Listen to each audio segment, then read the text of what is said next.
Hi, I have a face now. This is what it looks like. I know what you're thinking. My shirt and glasses might look like TV static, but I can do this. So, a couple days before this recording, I hit 500 subscribers, and that's pretty cool.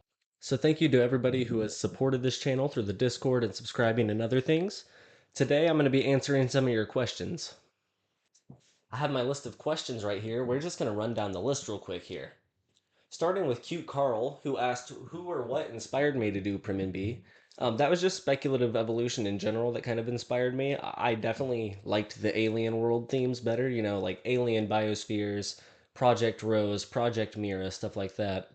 And then Cute Carl also asked why I began the 3D modeling art style. I can't draw, so that was the only other way I could think of showing off these creatures. Dinosaur Dude asks when I began 3D modeling, and that was the day I started this project. I spontaneously downloaded Blender and made a little sphere, wrinkled it up, then made Luca. Snowy Pizza asks how I got the idea for the mass extinction. Well, I got that idea because I needed an excuse. You see, in nature, two animals can't occupy the same space and the exact same niche at the same time, because then they're going to outcompete each other until one goes extinct. And I had accidentally, early on, made organisms in the same area that take the same niche, so I made up the mass extinction to kill them off. Styx asks what 20 plus 1 is, and that's 37. A Noise Dude asks if another mass extinction is coming in a future episode. Maybe. I don't know. We'll burn that bridge when we get there. Cryptic asks which Primin creature is the most delicious. After some deep thought on this question, I've decided that carsopods with their chonky crab bodies would just be perfect, boiled in some Cajun seasoning with a squeeze of lemon over them. Alternatively, you could take osteothalamus, cut off those face tentacles, and make a nice calamari with it. Cute Carl also asks which animal and plant is my favorite. Yeah, I made these, so these are like my kids, and I don't have a favorite kid, but I do like some more than others.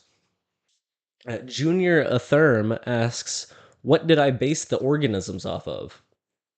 Well, like most art, everything is stealing from something. A handful of them are based on real organisms. Osteothalamus is based on like cuttlefish. Um, Carsopods are based on that chonky crab. And then there's some that I've straight up ripped from other creators. The Sticks asks what the goofiest organism I have made is, and the Discord answered that one for me. Yeah, pentopsids are pretty goofy. I don't understand why I made that. Yeah, I don't have any justification for the pentopsids.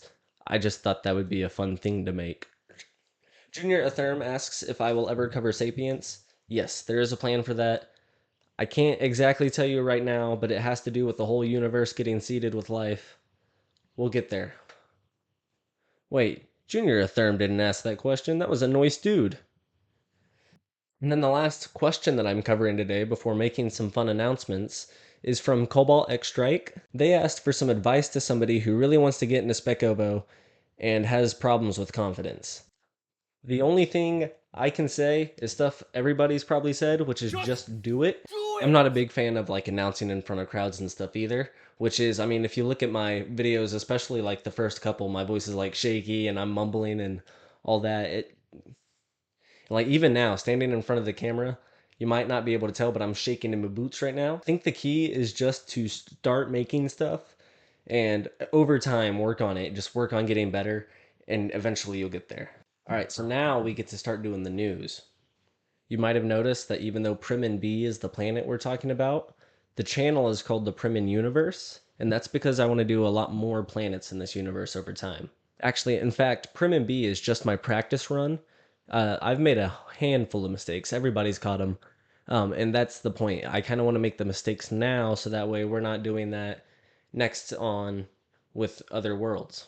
Additionally, as I make planets in the future, I also want to release like little guidebooks with them that you could probably buy online in some way. I forget what the books are called. The Teaming Universe, I think, is basically just a guide to all these alien planets, and I think that would be really cool to make for some of my own planets. I'm also considering making a little guide to making speculative evolution. And actually, when I make that, I want to make a whole world that has you guys involved and basically you guys making all the choices and me just organizing everything. But now is the really fun news. I am planning on picking up the pace of this channel, and I'm excited to announce that as of the upload of this video, we officially have a Patreon for the Primin universe. Currently, there's only one tier to it, which is the supporter tier, and this tier costs $1 a month. All paying for this tier does for you is it gets your name put on the little end credit screen. I'm going to have a special little Patreon section for it. In the future, I want to make some more tiers that can get you some cool new bonus materials, and I want to be able to make like merchandise shops and stuff. This Patreon will support both me and the channel, but don't feel obligated that you have to donate to it. I'm just using this as a foundation for my channel to grow and as a way for you guys to help out if you want to. All right, that's done. I'm gonna go disappear for 6 months now. Bye. Carsapod boil.